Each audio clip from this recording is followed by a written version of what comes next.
जी यादव समाज के लड़के हैं, दूध दही घी मट्ठा जी पी खाकर रोड पे दौड़ लगाते हैं सुबह शाम जी। और उसके बाद सेना में भर्ती होते जी। हैं, देश की सेवा करते हैं। मगर आपके अंदर ये गायक वाला कीड़ा कहाँ से पैदा हुआ? कहीं ना कहीं अगर मैं इस सिंगिंग लाइन में ना होता तो मैं फौज या पुलिस में होता।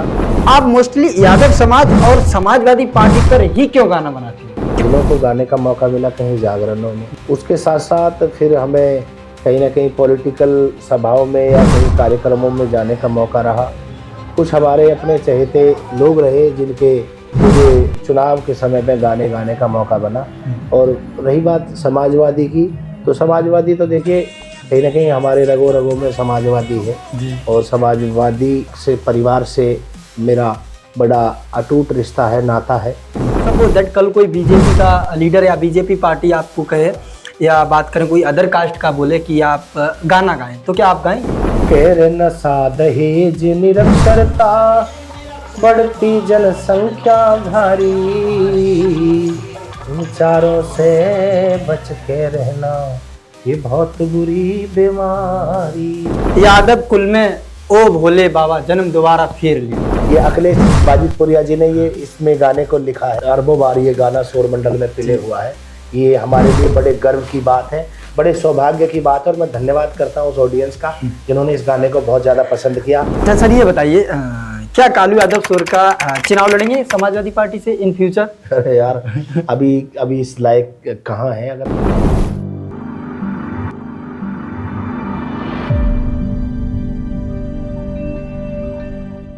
नमस्कार साथियों, आप सभी लोगों का स्वागत है आज के हमारे पॉडकास्ट में। साथियों, आज हम आप लोगों को एक ऐसे शख्स से रूबरू कराएंगे जो कि बात करें यादव समाज के सबसे बड़े सिंगर, साथ ही साथ समाजवादी पार्टी के भी सिंगर और उसके साथ साथ समाज सेवी का भी कार्य करते हैं। तो मिलवाते हैं आज उनको हम, जिनका नाम है जो कि समाज के बहुत ही बड़े चेहरे हैं, श्री कालू यादव सोरखा जी, गायक श्री कालू यादव सोरखा जी। सर स्वागत है हमारे social media platform Yadav vision पर आपका। थैंक यू, बहुत बहुत धन्यवाद। और सभी यादव विजन के सभी दर्शकों का बहुत बहुत धन्यवाद और आप सभी को नमन, आप सभी को प्रणाम। सर कुछ अपनी लाइफ के बारे में कुछ अनसुने किस्से बताइए। कहाँ से आपने पढ़ाई की बात करें और कॉलेज टाइम आप कहाँ से बिलोंग करते हैं, कुछ समथिंग बताइए।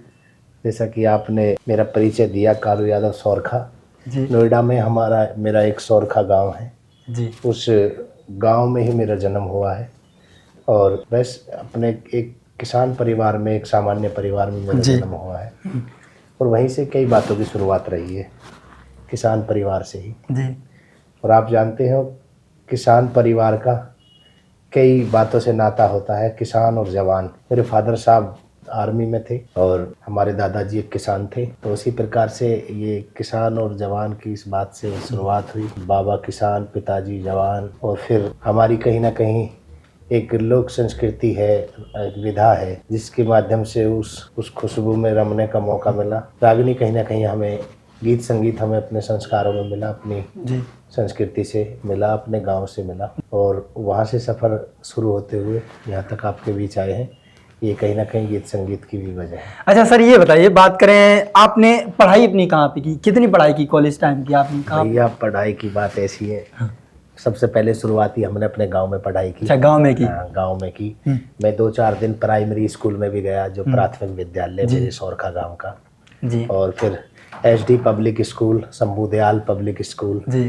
फिर हमारे क्षेत्र का एक बड़ा विख्यात कॉलेज है श्री कृष्ण इंटर कॉलेज, गढ़ी चौखंडी नोएडा में। वहाँ से मुझे और कई चीज़ों की शिक्षा मिली और सच कहूँ तो यारों की गीत संगीत की जो वजह है वो श्री कृष्ण इंटर कॉलेज है। 28 फरवरी 2004 को मुझे पहली बार वहाँ परफॉर्म करने का मौका मिला। मैं धन्यवाद करता हूँ अपने परम आदरणीय गुरु श्री जयपाल सिंह यादव जी, जो प्रधान अध्यापक रहे, हरपाल सिंह यादव जी, पथवा यादव जी, और विशेषकर धन्यवाद मेरे गुरुजी श्री रूपचंद यादव जी, जी। सर मैं आपसे पूछना चाहेंगे जी, यादव समाज के लड़के हैं, दूध दही घी मट्ठा पी खाकर रोड पे दौड़ लगाते हैं सुबह शाम और उसके बाद सेना में भर्ती होती हैं, देश की सेवा करते हैं। मगर आपके अंदर ये गायक वाला कीड़ा कहाँ से पैदा हो गया? देखिए कहीं ना कहीं ये चीजें भी हमारे संस्कारों में रही जी और रही फौज की बात और जवान की दूध घी जी। की, तो वो चीजें तो कहीं ना कहीं हमारे हमेशा से घर में हमारे संस्कारों में रही है। दूध दही खाना और इस चीज को पहले उत्पादन की बात, खाना तो बाद की बात आती है, पहले उत्पादन की बात आती है। तो यादवों में ये चीज तो है ही कि दूध दही की मौज, और मौज वैसे ही नहीं होती, उसके लिए मेहनत करनी पड़ती है ना, मिट्टी में मिट्टी होना पड़ता है जी। और दूध दही से हमारे जन्म से हमारा नाता है। और रही बात ये, मैंने भी खूब दूध दही घी की खाया भी है, उत्पादन भी किया है। और रही बात आप कह रहे कि गाने का लगा कीड़ा हमें, तो कहीं ना कहीं अगर मैं इस सिंगिंग लाइन में ना होता तो मैं फौज या पुलिस में होता। और ये सच है, 2010 के करीब मुझे सब चीज़ों से करते हुए मुझे फौज में ही जाना था, लेकिन कहीं ना कहीं ये संगीत अपनी तरफ खींच लाया और ये दिशा बदल गई। अगर मैं फौज में रहता भी, सेवा तो अलग अलग माध्यमों से रही है, हमारे परिवार की रही है, पुलिस में भी फौज में भी, लेकिन कहीं ना कहीं इस गीत संगीत में आज मैं जहाँ तक पहुँच पाया, जहाँ मुझे जाने का मौका मिला, आज आपके बीच बैठा हूँ, आपके पास बैठा हूँ इस पॉडकास्ट में, तो शायद अगर मैं फौज या पुलिस में होता तो आपके बीच यहाँ ना बैठा होता। सर ये बताइए, आपने कोई ऐसा मोमेंट आया, जैसे बात करें जब हम स्टडी के टाइम पे होते हैं तो स्कूल में ड्रामा वगैरह करते हैं, वहाँ पे गीत वगैरह गाते हैं, तो क्या आपने कहीं वहाँ से सीखा ये सब? बिल्कुल, श्री कृष्ण इंटर कॉलेज में 28 फरवरी 2004 को मैंने पहली बार मंच पे कोई परफॉर्मेंस दी थी और वहीं से ये शुरुआत रही। मैं और मेरे एक साथी ब्रजेश भाई सोरखा, वो भी बहुत अच्छा सिंगर है, हम दोनों की एक साथ शुरुआत रही थी। और शिक्षा के महत्व पर एक हमें रागनी हमारे आदरणीय गुरुजी जयपाल सिंह जी ने दी थी और उसी रागनी से शुरुआत रही और ये सफर। अच्छा, आपने वहाँ पे सबसे पहले क्या परफॉर्मेंस किया था? एक गीत था शिक्षा का महत्व, उसमें था कि एक बच्चा अपने पिताजी से रिक्वेस्ट करता है कॉलेज जाने की, लेकिन एक ग्रामीण क्षेत्र में एक बच्चे को पिता गार्जियंस अलग अलग काम पे लगा देते हैं, चल खेत से चारा लेके आ या भैंसों को ले जा। इस काम की वजह से कहीं ना कहीं पढ़ाई लिखाई से वंचित रह जाता है। तो उसी की रिक्वेस्ट कर रहा था कि बापूजी मैंने कॉलेज जाना करना ना इनकार, पढ़ लिख के मैं बन जाऊँ होशियार। अच्छा, ये आपका पहला गाना, बात करें आज आपने कम से कम हजारों गाने दिए, ये गाना आपका पहला, तो एक बार थोड़ा अच्छी सी ये गाना एक बार सुना दो। वो गाने के शब्द हैं, हे जी बापूजी मैंने कॉलेज जाना करना ना इनकार, पढ़ लिख के मैं बन जाऊं होशियार। बहुत बढ़िया आपका गाना, बहुत बढ़िया जी। बाकी सर मेरा अगला क्वेश्चन है, मोस्टली बात करें आज आप समाज में हर कोई इंसान आपको जानता है, चाहे फिर वो पॉलिटिकल लीडर हो, चाहे फिर बात करें फिल्म इंडस्ट्री में भी काफ़ी लोग आपको जानते हैं, मैंने भी सुना काफ़ी लोग आपके बारे में जानते हैं। आप मोस्टली यादव समाज और समाजवादी पार्टी पर ही क्यों गाना बनाते हो? क्योंकि एक कवि और बात करें एक सिंगर का कोई एक फिक्स एरिया नहीं रहता, बट आप यही क्यों चूज किया, आपने यही दोनों चीज़ों पे गाना बनाना क्यों चूज किया? देखिए मैं आपको बता दूं कि जब से हमने गानों की शुरुआत की है, मैं जैसे बताया कि रागनी विधा के माध्यम से हमें इस लाइन में आगे आने का और बढ़ने का, आगे जाने का मौका मिला। रागनी विधा हमारे पश्चिमी उत्तर प्रदेश ही नहीं बल्कि पूरे उत्तर भारत की एक ऐसी मुख्य विधा है जो प्राचीन समय से हमारे कहीं ना कहीं मनोरंजन का साधन रही है। हमारे ज्ञानवर्धक बातों को सुनने सीखने वाली चीज़ें हमें रागनी के माध्यम से मिली हैं। रागनी के साथ साथ हमें भजनों को गाने का मौका मिला कहीं जागरणों में, उसके साथ साथ फिर हमें कहीं ना कहीं पॉलिटिकल सभाओं में या कहीं कार्यक्रमों में जाने का मौका रहा। कुछ हमारे अपने चहेते लोग रहे जिनके मुझे चुनाव के समय में गाने का मौका बना। और रही बात समाजवादी की, तो समाजवादी तो देखिए कहीं ना कहीं हमारे रगों रगों में समाजवादी है और समाजवादी से परिवार से मेरा बड़ा अटूट रिश्ता है, नाता है। और समाजवादी पार्टी के नेताओं के साथ साथ कार्यकर्ताओं के साथ साथ मेरा जो अटूट रिश्ता है, मैं इसको शब्दों में बयान नहीं कर सकता। अच्छा, मतलब आपने गागर में सागर भर लिया, मतलब इतने में ही है। क्या बात है, मान गया। अच्छा सर ये बताइए, जैसे सपोज दैट कल कोई बीजेपी का लीडर या बीजेपी पार्टी आपको कहे या बात करें कोई अदर कास्ट का बोले कि आप गाना गाएं, तो क्या आप गाएंगे? देखिए कलाकार वैसे सर्व समाज का होता है और कलाकार एक समाज का आईना भी होता है जी।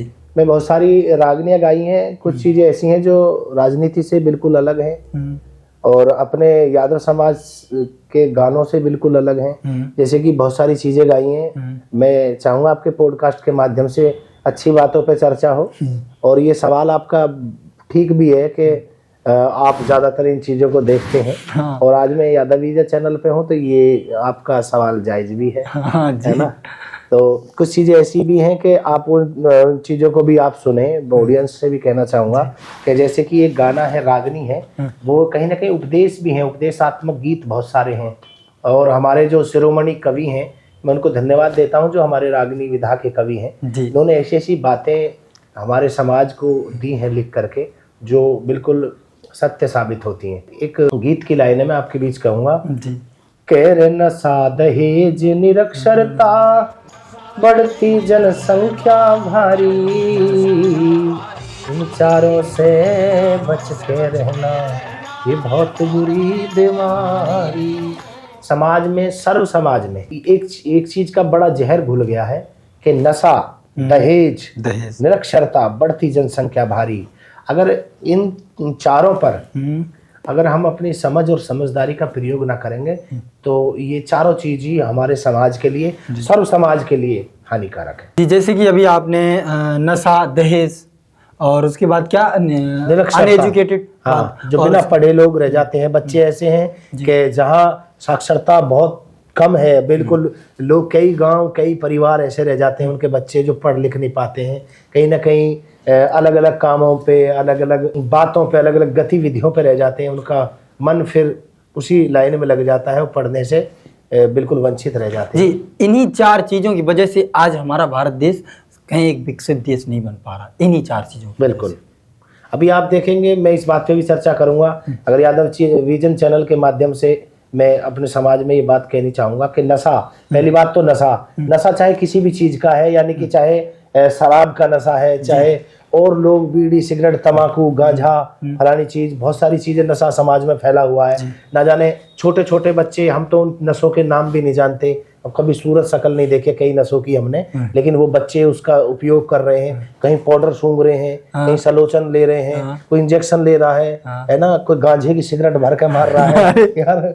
अच्छा, मैं पूछना, जैसे कालू यादव सोर का गायक ने कभी सिगरेट पी? नहीं, ऐसा है कि ये चीजें कहीं ना कहीं हमें विरासत में मिली है। जैसे कि हुक्का पीना, अब चाहे अपने समाज में हो, चाहे गुजरों में हो या और अदर समाज में हो, कहीं ना कहीं हुक्का, ये धूम्रपान वो सम्मानजनक प्रवृत्ति से और उस तरह से रही हैं। कहीं हम भी जब कहीं महफिल में बैठे, जैसे कहीं सपोज दैट, जैसे कहीं बात करें होली में गए, फाग गए तो वहां पे पी लिया है। हाँ, ऐसा तो यार कहेंगे। अब मैं क्यों झूठ बोले इस पॉडकास्ट के माध्यम से, है ना। कोई ना बोल सकते हैं आप। हाँ, हुक्का बीड़ी में एक आध दम तो मार दे, इस बात की कोई शर्म नहीं है। लेकिन ऐसा नहीं है कि किसी चीज को आदत बना के, है ना, कहीं ना कहीं अगर समाज में 4 आदमी बैठे और हुक्का चल रहा है पंचायती लोगों में, तो हुक्का भी, वो भी, उसमें भी पंचतत्व हैं और उसको भी अगर उस नजरिए से आप अगर ग्रहण करते हैं तो उसमें कोई बुराई नहीं है। लेकिन आप अगर नशे को नशे के रूप से और उसको हुक्के को, धूम्रपान को नशे के हिसाब से करते तो वो गलत चीज नहीं। मैं हुक्के को नशे के तौर से नहीं देख रहा हूँ, वो एक हमारे देश के कल्चर की तरफ से देख रहा हूँ उसको। बाकी अच्छा सर, ये बताइए, जैसे बात करें आपका पहला गाना, जैसे कि एक जो गाना वायरल हुआ है, यादव कुल में ओ भोले बाबा जन्म दोबारा फेर लियो, तो ये गाना मैंने देखा लगभग अप्रोक्स कई एक चैनलों पे, एक चैनल पे 18 मिलियन गए हैं, किसी पे 4 मिलियन गए हैं, कई एक चैनलों पे गाना पड़ा है। लगभग आपका बहुत ज्यादा वायरल हुआ ये गाना, आज भी वायरल हो रहा डिवाइड। तो ये गाने के पीछे एक्चुअल में क्या कहानी रही? कहानी रही कि देखिए, कोई भी समाज रहा हो, सब अपने अपने समाज को लेकर के सभी ने गाने गाए हैं जी, है ना। और गीत संगीत के माध्यम से सबको अपने टीआरपी का लालच है, सबको अपना अपना फेमस होने का लालच है। लेकिन गीत संगीत के साथ साथ हमें कई गाने गाने का अवसर मिला और ये गाना यादव कुल में वो भोले जन्म दोबारा फेर दिए। एक यादव एक भोले बाबा से अरदास लगा रहा है कि यादव कुल में वो भोले मन जन्म दोबारा फेर दिए। तो ये एक प्राउडली स्क्रिप्ट है कि बड़ा गर्व है इस लाइन को कहते हुए कि मुझे यादव कुल में दोबारा जन्म मिले, क्योंकि मुझे गर्व है अपने समाज पर। तो ये अरदास लगाइए, ना कि किसी अदर कास्ट को इसमें कोई टारगेट करने वाली बात है। पहली बात तो मैंने कोई टारगेट भी किसी गाने में अदर कास्ट को नहीं किया, लेकिन इस पर भोले बाबा से खुद के लिए अरदास लगाइए के यादव कुल में वो भोले मन जन्म दोबारा फेर दिए। ये अखिलेश बाजितपुरिया जी ने ये इसमें गाने को लिखा है। अच्छा, अखिलेश जी ने लिखा है बाजितपुरिया। हाँ, और ये गाना गाने का मुझे मौका मिला और एक टीम चैनल के माध्यम से ये गया था गाना। अच्छा। और मेरा ऐसा मानना है मिलियनों से भी ज्यादा इस पे रील बनी है। हाँ, है ना? रील तो बहुत सारी बनी है। बहुत सारे उन रीलों पे भी मिलियनों व्यू गए हैं, है ना। एक दिन मैं देख रहा था इसका सारा लिस्ट देख रहा था जी। तो अगर मैंने एवरेज लगाया 1 मिलियन गुना 10,000 ओनली, है ना, 10,000, तो ये अरबों में ये गाना, अरबों बार ये गाना शोरमंडल में प्ले हुआ है। ये हमारे लिए बड़े गर्व की बात है, बड़े सौभाग्य की बात है और मैं धन्यवाद करता हूँ उस ऑडियंस का जिन्होंने इस गाने को बहुत ज्यादा पसंद किया। कालू यादव को भी एक नई पहचान दी। अच्छा सर, का शुक्रिया। अच्छा सर, ये बताइए, बात करें ये गाना आपका कब रिलीज हुआ था? ये गाना शायद 2019-2020 में ये गाना रिलीज हुआ था, 5 साल पहले। मैंने भी तभी सुना था, तब शायद मैं 12th क्लास में पढ़ता था, तब ये गाना यूट्यूब पे आया था। जी, तब जी। पहली बार सुना था। उस दौरान टिकटॉक भी था उस दौरान। अच्छा। और टिकटॉक पे भी ये 4 दिन चला था उसकी, जब बैन हुआ था टिकटॉक बैन हो गया था। टिकटॉक बैन हुआ था तो ये उस दौरान था गाना, जब रजिस्टर्ड हुआ था तो टिकटॉक पे भी चला था। तो इस पे 4-6 दिन में यानी कि 30,000 के करीब रील बनी थी। अच्छा। ये गाना उस टाइम भी वायरल हुआ था। उसके बाद फिर इंस्टाग्राम पे ज्यादा रनिंग रही। तो आज हम अपने पॉडकास्ट में सुनना चाहेंगे श्री कालू यादव सोरखा जो सिंगर हैं, उनका फेवरेट गाना और सबसे पहला गाना। तो प्लीज वही गाने को आप एक बार 4-5 लाइन जरूर सुना दीजिए। देखिए, ऐसा कह सकते हैं कि वो गाना थोड़ा पॉपुलर रहा। हाँ। लेकिन उससे पहले भी मैंने कई सारे गाने अच्छा। गाए, है ना। उन सबका एक अलग अलग वो रहा। नहीं, ये वाला गाना हमें अच्छा लगता है काफी। मैं कई एक बार सुनाऊं तो आप एक बार जरूर प्लीज। मैंने देखा है ये गाना दूर दराज से, पूरे देश से, जगह जगह अलग अलग राज्यों से इस पे जो है बड़े कमेंट आते हैं, रील्स वगैरह आती है, मुझे टैग मेंशन आते हैं, बड़ा मन हर्षित होता है। मैं धन्यवाद अपने सभी श्रोताओं का, अपने सभी समाज के, यादव समाज के सभी छोटे बड़े बहनों और भाइयों का बहुत बहुत धन्यवाद प्रकट करता हूँ कि आप सबकी वजह से ये गाना वायरल हो पाया।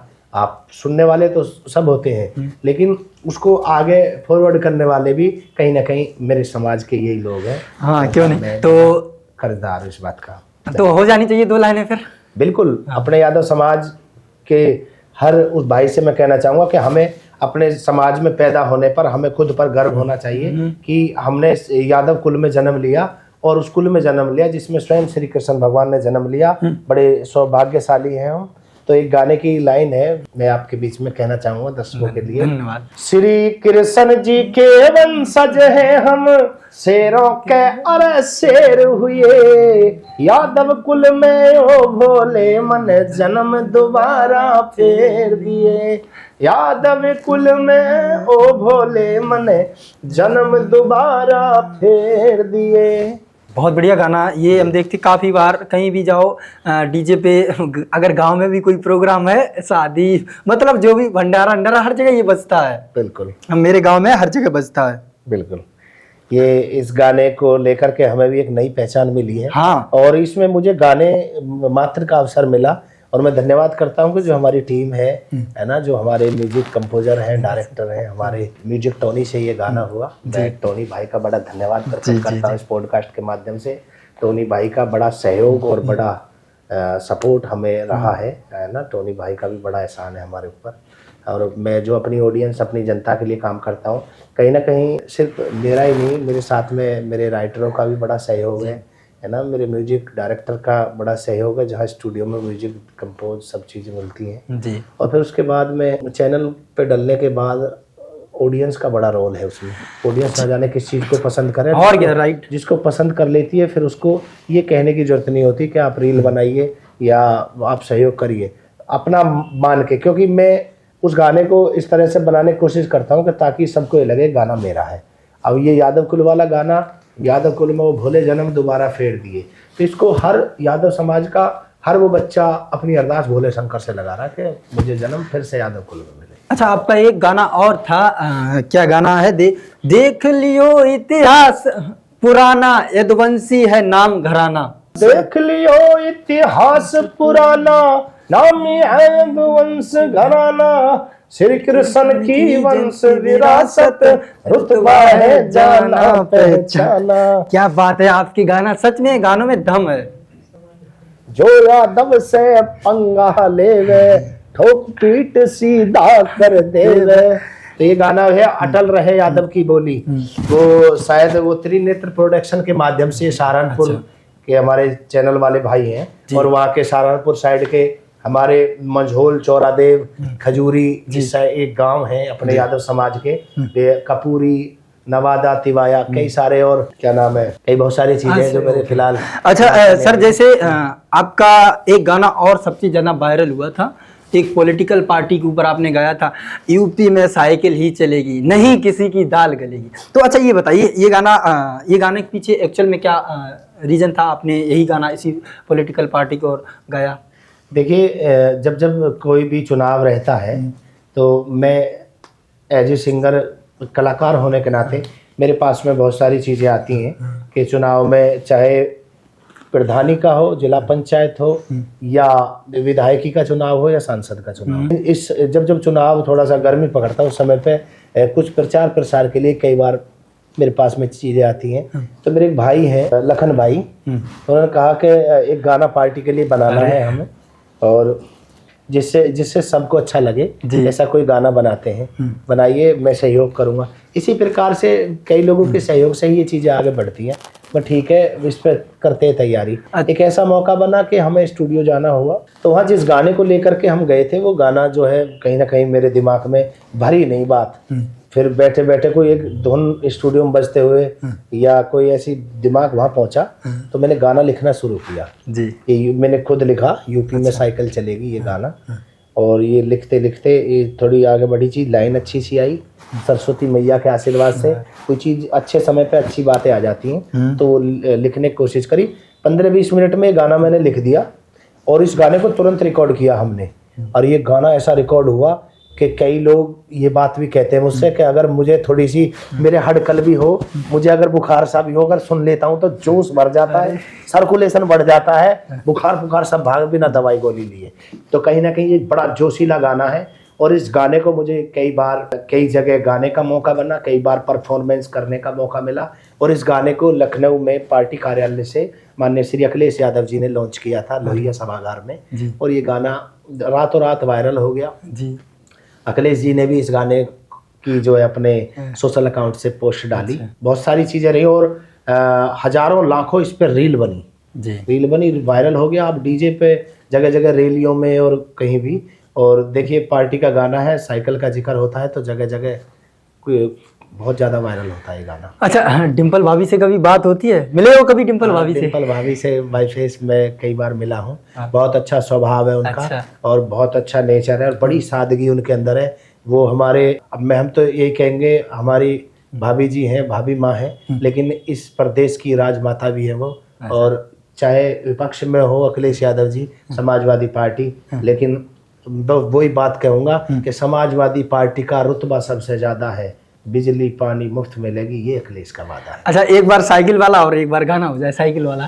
के समाजवादी पार्टी का रुतबा सबसे ज्यादा है, बिजली पानी मुफ्त मिलेगी, ये अखिलेश का वादा है। ना तले पकोड़ा ना घेरे टोकरी, बेरोजगारों को मिले नौकरी, लैपटॉप फिर से ये बटेंगे, सस्ती शिक्षा सबको मिलेगी, यूपी में साइकिल ही चलेगी, नहीं किसी की दाल गलेगी, समाजवाद को मिले बहुमत, अखिलेश यादव को जीत मिलेगी, यूपी में साइकिल ही चलेगी। अच्छा, गाना आपका बहुत मस्त, ये भी काफी ज्यादा इस पे करोड़ों रील्स बनी है, यूपी में लेवल नहीं, ऑल ओवर इंडिया में, ऑल ओवर इंडिया में ये गाना चला है। एक चैनल नहीं, कई चैनलों पे चला है, और सब चैनलों पे मिलियनों में रहा है। और ये गाना ही नहीं है, मंच पे ये कालू यादव का भाषण भी है, ये गाना समाजवादी पार्टी का मैनिफेस्टो भी है। और इस गाने के माध्यम से गीत संगीत में ब्याह बारातों तक में ये गाना बजता है। अच्छा सर, ये बताइए, क्या कालू यादव सुर का चुनाव लड़ेंगे समाजवादी पार्टी से इन फ्यूचर? अरे यार, अभी इस लायक कहाँ है, अगर परमात्मा ने चाहा और लोगों ने चाहा इस लायक बने ये चीज़, अगर मैं कहीं ना कहीं राजनीति के माध्यम से कुछ अच्छे काम कर पाऊँ, अच्छे, और अगर अच्छे विचारों पर चल पाऊँ तो मैं कोशिश करूँगा, ज़रूर मैं राजनीति में ज़रूर आऊँगा, लेकिन बिना अच्छे विचारों के नहीं, क्योंकि राजनीति में अलग अलग प्रकार के आप देख रहे हैं किस तरह की राजनीति गहमा गहमी है। लेकिन चीज़ों को जैसे जैसे हम समझ रहे हैं, चीज़ें दिमाग में आती है कि अभी कई ऐसी सारी चीज़ें हैं कि हमारे जैसे लोगों का राजनीति में आना ज़रूरी है। और जब हम जैसे और हमसे भी और अच्छे लोग जब तक राजनीति में नहीं रहेंगे, जब तक जो है राजनीति में लोगों का भला नहीं होगा। किसी ने मतलब सही कहा है कि जब तक राजनीति में अच्छे लोग नहीं आएंगे तब तक राजनीति देश के जो अच्छे लोग हैं वो बुरे लोगों की राजनीति का शिकार हो रहे हैं। आज भी हम हो रहे हैं। बिल्कुल सर, मैं बहुत दिनों से देखता हूँ, मैंने कई एक गानों में आपके देखा है, आपका जो ड्रेसिंग कोड है, कोड सिस्टम, ड्रेसिंग सिस्टम, ये एकदम नॉर्मल क्यों रहता है? नॉर्मल इसीलिए है कि मैं ज़्यादा कुछ अलग भड़कीले कपड़े इस तरह मैं नहीं पहनता। बस ये है कि मैं रागनी के जब भी कहीं भी गीत संगीत के अपने प्रोग्राम के मंच पे होता हूँ तो मेरा ड्रेस कोड है कुर्ता और पजामा, है ना। हमारे कई गुरु लोग ये बताते हैं कि जब एक कलाकार मंच पर परफॉर्मेंस करने के लिए जाता है तो कलाकार के कहीं ना कहीं वेशभूषा के भी नंबर होते हैं, है ना। राग, भाग और वेशभूषा तीनों के कलाकार के नंबर होते हैं। राग के तुम क्या गा रहे हो, भाग तुम्हारी किस्मत, वेशभूषा आप कलाकार वाली वेशभूषा में हो क्या। अब मैं कहीं मंच पे रागनी गाने जाऊं और पैंट बुरशेट पहन के जाऊं तो मैं बस वही लगूंगा कि हाँ शायद कोई होगा, लेकिन अगर मैंने कुर्ता पजामा पहन रखा और गले में वो चुन्नी पहन रखे तो कलाकार लगूंगा कि हाँ ये कोई रागिनी गायक, भजन गायक। ये चीज़ मैंने भी नोटिस की है, साउथ इंडिया में देखा है भरतनाट्यम, तो वो लोग वहाँ पे करते हैं नॉर्मल ड्रेस में नहीं, वो उसी वाली ट्रेडिशनल ड्रेस में करते हैं। भरतनाट्यम, कथकली, जो भी हमारे शास्त्रीय नृत्य हैं वो उसी ड्रेस में किए जाते हैं। बाकी मैंने ये चीज़ नोटिस किया, जो अपने बात करें इंडिया के एक सिंगर हैं अरिजीत सिंह, वो भी नॉर्मल एकदम रहते हैं हमेशा। कभी बात करें उनके गाने हैं बहुत ज़्यादा महंगे बिकते हैं, बहुत ज़्यादा फिल्म प्रोड्यूसर वाले उनके गाने परचेज करते हैं, वो भी एकदम नॉर्मल रहते हैं। तो ये बताइए, क्या लाइफ में नॉर्मल रहना सही है या एकदम दिखावा करके सही रहना? दिखावा ना, जहाँ तुम ग्राउंड पे हो, जिस भी तरह से हो, वहाँ बिल्कुल सादगी में रहना मुझे बड़ा पसंद है। लेकिन जब मैं कहीं ना कहीं अपने रोल में होता हूँ तो फिर मैं अपने रोल में होता हूँ और फिर अपनी पूरी हीरो वाली लुक में रहता हूँ, चाहे किसी का नजरिया मुझे कुछ भी देखने का हो। मैं जब रागनी के कार्यक्रम में होता हूँ तो मैं कुर्ता और पजामा और पगड़ी की वेशभूषा में होता हूँ, अपनी जवाहर कट जैकेट पहन के। और मेरा सिंपली एक ड्रेस कोड है। ज़्यादातर मुझे अच्छा लगता है ब्लैक पैंट वाइट शर्ट, है ना। ज़्यादा दिमाग नहीं लगाना होता कि ये कौन सा कलर कौन सा। कभी भी मैं कपड़े की दुकान पे अगर अपने लिए कुछ चीज़ खरीदनी पसंद करता हूँ तो ब्लैक पैंट और वाइट मखमली बहुत बढ़िया वाली शर्ट, एकदम शर्ट, है ना। उसके ऊपर कुछ भी पहन लो, सर्दी है तो ये ब्लेजर पहन लो, और नहीं तो ऐसे भी ठीक रहेगा जी। तो ये नॉर्मली रहना चाहता हूँ। कई बार मुझे घर पे रह करके बिल्कुल खुले कपड़ों में और उस तरह से, है ना, 555 का तहमंद, है ना, रिलैक्स हो गई चप्पल, इस चीज़ों में रह करके बिल्कुल अच्छा लगता है। ओके सर, ये बताइए, जानना चाहेंगे हमारे ऑडियंस की, जो बात करें आज सोशल मीडिया, यूट्यूब और इंस्टा की दुनिया में छाए हुए हैं, कालू यादव सोरखा जी के गुरु कौन है? मैंने जैसे बताया आपको कि मेरी शुरुआत 28 फरवरी 2004 को हुई। वैसे तो मैं कई लोगों को बड़ा आदर्श मानता हूँ और उन सबसे कुछ ना कुछ मुझे सीखने को मिलता है, और बहुत मैं आदरणीय, परम आदरणीय कई लोग हैं। मैं उन सबके नाम भी बताने लगूं तो आपका समय कम पड़ जाएगा, लेकिन शुरुआती दौर में कुछ ऐसे नाम हैं जिनका आशीर्वाद मेरे ऊपर रहा और मुझे आगे चलने का, बढ़ने का मौका मिला। आदरणीय गुरुजी श्री जयपाल सिंह यादव जी, पूर्व प्रधानाचार्य श्री कृष्ण इंटर कॉलेज, और हमारे आदरणीय गुरुजी श्री रूपचंद यादव सोरखा जी। कालू यादव सोरखा कैसे बने आप? कि आपका जो टाइटल सोरखा है ये मेरे को समझ में नहीं आता, तो आपने ये सोरखा कैसे आया? देखिए, सोरखा मेरा गांव है। अच्छा, गांव के नाम के? हाँ, और उस गांव में हमने जन्म लिया है ना। उस गांव का नाज पानी हमने ग्रहण किया है ना। अगर उस गांव में हमें जन्म लिया है तो वो हमारी जन्मभूमि है जी। तो उस गांव से हमारी पहचान है ना। और कालू यादव, कई सारे कालू यादव हैं अपने गांव में, लेकिन गीत संगीत की लाइन में उससे पूछा जाता था, तो फिर ये नाम बैनर पे या कहीं पोस्टरों में या सोशल पे चलने लगा। सोशल मीडिया का ज़माना नहीं था जब हमने शुरुआत की थी जी। हाँ, लेकिन जैसे धीरे धीरे आया तो हमने अपना इंस्टाग्राम भी अकाउंट बनाया, कालू यादव सोरखा। गानों में कहीं अगर सिंगर, कहीं अगर नाम अगर मेंशन हो रहा है तो उसमें सिंगर में कालू यादव सोरखा, इसलिए ये कालू यादव सोरखा नाम चित हो गया, ज़्यादा और ज़्यादा चर्चाओं में रहा। मेरा स्कूल का नाम सत्येंद्र यादव है जी। और कालू यादव के तो आज तक कोई आधार कार्ड पैन कार्ड भी नहीं बने, लेकिन पता नहीं कालू यादव क्यों इतना फेमस हो गया। ये कहीं ना कहीं मेरे समाज के लोगों का, मेरे इर्द गिर्द मुझे मोटिवेट करने वाले मेरे यारे प्यारों का सबका सहयोग रहा, इस वजह से ये कालू यादव शोर का फेमस हो गया। बाकी मैं आज के जो एरा, आज के दौर में देखते हैं जो सिंगर होता है उसकी कई एक लव स्टोरियाँ होती हैं, लव स्टोरी। तो आपकी कोई है लव स्टोरी? भैया मेरी कोई लव स्टोरी नहीं है। सही बात तो ये है कि सोशल मीडिया के माध्यम से आजकल सबकी लव स्टोरी बनी हुई है, लेकिन हमारी लव स्टोरी तो यही है कि हमने अपने गीत संगीत से बड़ा प्यार किया है ना, और गीत संगीत से प्यार करते हुए क्योंकि बहुत सारी चीज़ों को इसके चक्कर में छोड़ दिया। अपने गीत संगीत के कार्यक्रमों की वजह से ना जाने कितने यार दोस्तों की ब्याह बरातों को छोड़ दिया। अच्छा। कितनी रिश्तेदारियों में उसी दिन जाना होगा शायद, अगर मेरा कार्यक्रम है तो मैंने उस चीज़ को छोड़ दिया। तो मुझे ऐसा लगा कि मुझे इस गीत संगीत से ज़्यादा प्यार है और उस चीज़ से कम प्यार है, तो मुझे प्यार यहाँ दिखाई दिया। बाकी और दूसरी लव स्टोरियों में मेरा कोई इंटरेस्ट ना रहा। अच्छा, ओके। जैसे बात करें, जैसे कोई आदमी फेमस होने लगता है, कोई लड़का फेमस होने, तो उसकी इंस्टाग्राम खोल के देखो जाके प्रोफाइल, तो बहुत सारी लड़कियों के मैसेज रहते हैं, हाय हाय कालू सोरखा, hi hello I love you. तो ऐसा कभी मैसेज आया आपकी लाइफ में? बहुत ऐसे बहुत सारे मैसेज हैं। मैं सिर्फ ये नहीं सोचता कि वो आई लव यू के लिए मैसेज आया है ना, वो किसी और दूसरी वजह से भी कई लोग सोचते हैं कि कहीं ना कहीं सोशलिस्ट है, इन्फ्लुएंसर है, सिंगर भी है भाई, है ना। कोई बहुत सारे मैं कहना चाहूँगा इसमें कोई अतिशोक्ति नहीं है, मेरे इंस्टाग्राम पर लाखों फॉलोवर हैं, उनमें से कई हजार लड़कियां भी हैं जिन्होंने मुझे फॉलो किया हुआ है। तो मैं ये नहीं मानता कि अगर कई हजार लड़कियों ने मुझे फॉलो किया है तो मैं आई लव यू के चक्कर में ये फॉलो हुआ है, नहीं, ऐसा कुछ नहीं है। बहुत सारे अलग मानसिकता से, अलग विचार से लोगों ने मुझे फॉलो किया हुआ है कि ताकि मैं एक समाज का गायक भी हूँ, और ज़्यादातर समाज के ही लोगों ने ज़्यादा मुझे फॉलो किया हुआ है।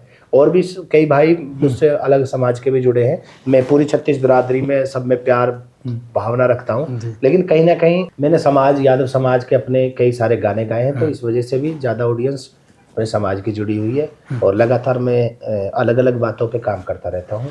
तो ऐसा नहीं है कि यार आई लव यू के चक्कर में ये इंस्टाग्राम बना। बाकी ये जरूर बात है कि हाँ मैसेज आते हैं। अच्छा, आते हैं? हाँ, बहुत मैसेज डेली आते हैं? नहीं, डेली तो नहीं आते, पर कभी कभार मैं रिक्वेस्ट वाले ऑप्शन में जाकर देखता हूँ, कभी चेक करता हूँ। बहुत सारे ग्रुप वाले मैसेज रहते हैं उनमें, लेकिन ये देखता हूँ कि पर्सनल आईडी से किन किन के मैसेज आ रहे हैं। कई बात अलग अलग प्रकार के सवाल करते हैं। अच्छा, लड़कियों ने कभी ये पूछा कि आपकी शादी हुई या नहीं हुई? हाँ, पूछते हैं, ये तो पूछते हैं। हाँ, तो क्या बताते, तो फिर आप क्या बताते हैं? हाँ, शादी इसमें कोई छिपी हुई बात थोड़ी है। मेरे इंस्टाग्राम पे मेरा बेटा भी जो है रील्स डाल देता है, सबको पता है ना, बच्चे हैं वो डाल देते, कोई बात नहीं। तो कभी उनसे भी गुटरगू कर लिया करो। किन से? लड़कियों से। अरे यार क्या ये तो तुम्हें काटना पड़ेगा। अच्छा, ये बताइए, जैसे कभी हुआ ऐसा मोमेंट हुआ कि मतलब आपको लगा नहीं कि यार लड़की अच्छी है, अपनी वाली को छोड़ते हैं और इस लड़की को पकड़ने, कभी ऐसा हुआ? नहीं यार, देखो यार, जो एक अरेंज मैरिज होती है ना, उससे कहीं ना कहीं बहुत बंधन से आदमी बंध जाता है। मैं कहीं ना कहीं समाज में रहने वाला व्यक्ति हूँ, रागनियों के माध्यम से मैं बड़े बचपन से रहा हूँ, शायद मुझे बहुत सारी चीज़ों को देखने का मौका बना है। तो कहीं ना कहीं मैं जब समाज में रहता हूँ, कि जागरण में प्रोग्राम में बहुत सारी महिलाओं, माताओं, बहनों के बीच में जाने का मौका बनता है, लेकिन पता नहीं अपनी गायकी के अलावा वो नज़र वहाँ उस दृष्टि से नहीं खुल पाती है। बस सिर्फ अपने उससे कि अपनी परफॉर्मेंस को देख के कोई सराहना करे। देखिए, मैं चैनल के माध्यम से एक बात कहना चाहूँगा, कुछ लोग प्यार के चक्कर में पड़ के, इस बाजी के चक्कर में पड़ के अपने घर वाले परिवार की बातों को नहीं सोचते हैं। लेकिन यार बहुत सारी बातें हैं। परिवार एक बहुत बड़ा एक जीवन होता है, अपनी दुनिया होती है, चाहे वो जैसी भी है, लेकिन उसमें जीना चाहिए। परिवार के बीच जो आनंद है वो कहीं ना कहीं रेल फैल और दुनियादारी से अलग हटके है। मैं पूरी दुनियादारी में कहीं भी घूमूं, मैं देश के कम से कम भी तो 14 राज्यों में अपने गीत संगीत के कार्यक्रम की वजह से मेरा जाना हुआ है।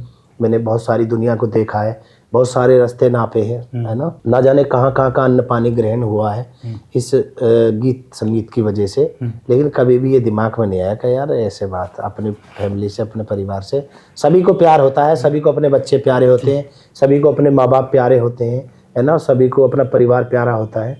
तो मेरा परिवार से बहुत नाता है। मैं पूरी दुनिया में घूम करके जब मुझे सुकून का पल जीने होते हैं तो मैं बस अपने परिवार, अपने बच्चों के साथ में अपने घर में समय व्यतीत करता हूँ। बाकी जानना चाहेंगे क्या कालू यादव सोरका जी कभी मूवी में नजर आएंगे, फिल्म में? जरूर, अगर कोई मौका बनेगा तो मैं कई बार सोचता भी रहता हूँ इस बारे पे।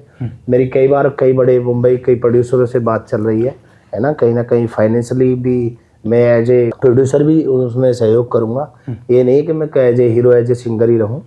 मैं बड़े स्तर पे सलाह सुझाव, क्योंकि समय के साथ में थोड़ा अनुभव रहा है और मैं कुछ अनुभवी लोगों के साथ में काम करना चाहूँगा और ऐसा काम करना चाहूँगा कि जो पूरे देश में किसी बात का मैं मैसेज दे सकूँ उस मूवी के माध्यम से। बहुत जल्दी हम कई प्रोजेक्टों पे जो चर्चा कर रहे हैं, बहुत जल्दी कुछ ना कुछ जरूर मिलेगा। अच्छा ये बताइए, आपके आने वाले फ्यूचर में सॉन्ग्स हैं कुछ? हाँ, कई सारे सॉन्ग्स हैं। अभी भी कई गानों पे काम चल रहा है, कई अलग अलग चैनलों पे काम चल रहा है। मैं तकरीबन 100+ चैनलों पे मैंने गाने दिए हैं। बहुत सारे भाई हैं, अलग अलग समाज के भी हैं, अपने समाज के भी हैं। ज़्यादातर उन चैनलों पे गाने आ रहे हैं। उनका साथ मेरे लिए रहा है, मेरा उनके लिए सहयोग रहा है। जीरो से हीरो तक के सफ़र में हम एक दूसरे के पूरक रहे हैं। कहीं ना कहीं उनका भी सहयोग रहा है, मैंने भी उनको सहयोग किया है और बहुत सारे गाने अलग अलग आ रहे हैं। और मैं बता दूं आपको, मेरा आपने ये पूछा कि भाई पहला गाना कौन सा था, वो मैंने पहला मंच की परफॉर्मेंस पे वो बताया था आपको, बापूजी वाला। लेकिन रिकॉर्डिंग जो पहला मेरा सॉन्ग हुआ था, एक भजन हुआ था, हमारा एक धाम है लाला जय सिंह महाराज बाबा देवीदास की पावन नगरी पचौता था। वहाँ लाखों हजारों श्रद्धालु होली नवमी के मौके पर आते हैं, तो मेला लगता है, वहाँ दंगल भी होता है, वहाँ रागनियों का विशाल कार्यक्रम होता है और बहुत भव्य मंदिर है और बड़ा सुंदर नज़ारा है वहाँ पचौता नगरी का।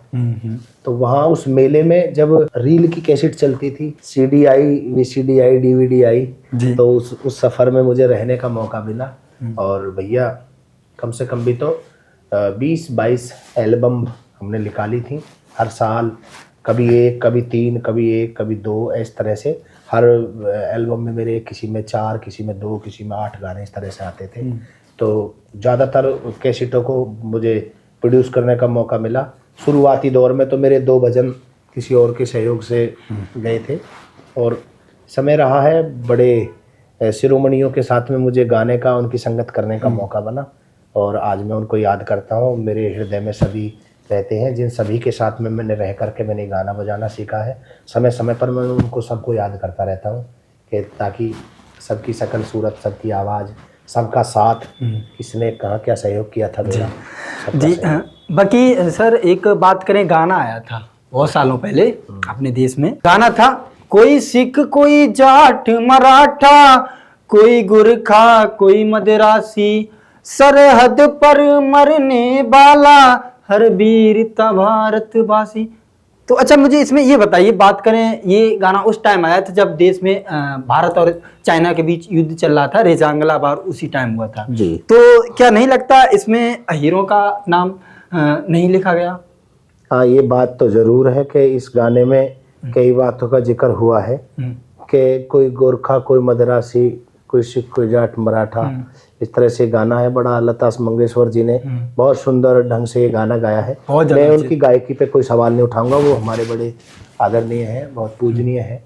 और बस ये कहना चाहूँगा कि उसमें जो वास्तविक एक सम्मान होता है, कहीं ना कहीं फौज के अंदर देश की आज़ादी में भी और अलग अलग जो हमारे, चाहे पाकिस्तान से युद्ध हुआ हो, चाहे हमारा चाइना से युद्ध हुआ हो, उसमें हमारे वीर हीरो का एक अहम योगदान, अलग भूमिका रही है। उसमें गाने में वो लाइन है कि एक एक ने 10 को मारा, है ना? हाँ, एक एक ने 10 को मारा। तो ये एक एक ने 10 को मारा वो रेजांगला का जिक्र है कि एक एक ने जब गोलियां तक खत्म हो गई थी जी, तो हमारे फौजियों ने अपने हाथों से, अपने बंदूकों में जो चाकू थे उनसे उनकी गर्दनों पे वार करके, है ना, कम से कम भी तो 100 लोगों ने उनके 1400 सैनिकों को मारा। एक एक के हिस्सा में 14-14, 15-15 लोग आए। उसने किसी ने कितने को मारा, किसी ने कितने को मारा और खुद भी मातृभूमि पर कुर्बान हो गए। लेकिन कहीं ना कहीं ये बात का दुख है।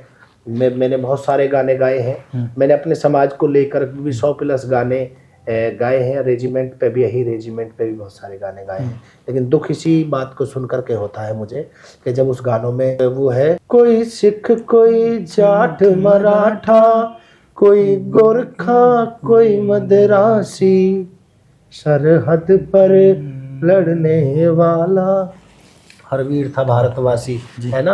और सिख जाट मराठा गोरखा कोई मदरासी, है ना, 5-7 जगह को, है ना। जाट रेजिमेंट भी है, सिख रेजिमेंट भी है ना, मराठा रेजिमेंट भी है। तो कहीं ना कहीं जब रेजिमेंट वाली बातों में, उनकी सभाओं में, भाषणों में इस बात का, इस वाक्य का जिक्र होता है कि उस लता मंगेशकर जी द्वारा गाए हुए इस गाने में वीर हीरों का कहीं भी कोई जिक्र नहीं आया था। और कहीं ना कहीं ये खटक मेरे बनी रहती है, जो कहीं ना कहीं गाने के माध्यम से मैं अपने लोगों में इस बात को सुनाता रहता हूँ। यही रेजिमेंट हक है हमारा, ये लेकर रहेंगे। ये रेजिमेंट अगर बनी है भारतीय सेना में तो अहिर रेजिमेंट भी जरूर उन अहिर वीर हीरों के सम्मान में बननी चाहिए। बाकी सर मैं जानना चाहेंगे, जैसे कि आपने रेजिमेंट पे भी गाना गाए, समाजवादी पार्टी पे भी गाया, क्या कभी आपने एल्विस यादव के ऊपर गाना गाया? देखिए, एल्विस यादव के ऊपर एक गाना गाया था जिस समय वो बिग बॉस में थे। उस समय उनके सहयोग सपोर्ट में एक गाना गाया था, और गाना भी ट्रेंडिंग में रहा, वायरल रहा। अच्छा, वो गाने की 2 पंक्तियां बताना क्या है? वो श्रोताओं के लिए मैं जरूर गाना चाहूंगा आपके कहने पर। वो गाना था, यादव का छोरा छाया, ओ बिग बॉस में गदर मचा, और वोट सपोर्ट करो इसको, कुछ ऐसे जिताना है, एल्विस भाई को जिताना है। कुछ लाइन ध्यान नहीं आ रही क्योंकि समय हो गया, लेकिन ये गाना काफी वायरल रहा था, बच्चों के याद रहा था। कई जगह जब ये चल रहा था वोटिंग के लिए अपील, तो मैंने कई कॉलेजों में, यूनिवर्सिटियों में कई जगह ये गाना गाया था। बहुत अच्छा गाना था, बहुत अच्छा वायरल हुआ था। बाकी मैंने आपकी कई एक पोस्ट देखी जिसमें आप बड़े बड़े पॉलिटिकल लीडरों से मिलते हैं, आपका उठना बैठना रहता है उनके साथ। लाइक बात करें जैसे शिवपाल सिंह यादव जी से, और डीपी सिंह यादव जी की जब बात करें, एक उत्तर प्रदेश में बहुत अच्छी राजनीतिज्ञ हैं, तो कैसा फील होता है जब कितना लोग की नेताओं के साथ हमारा उठना बैठना एकदम अच्छा फील रहा उनका?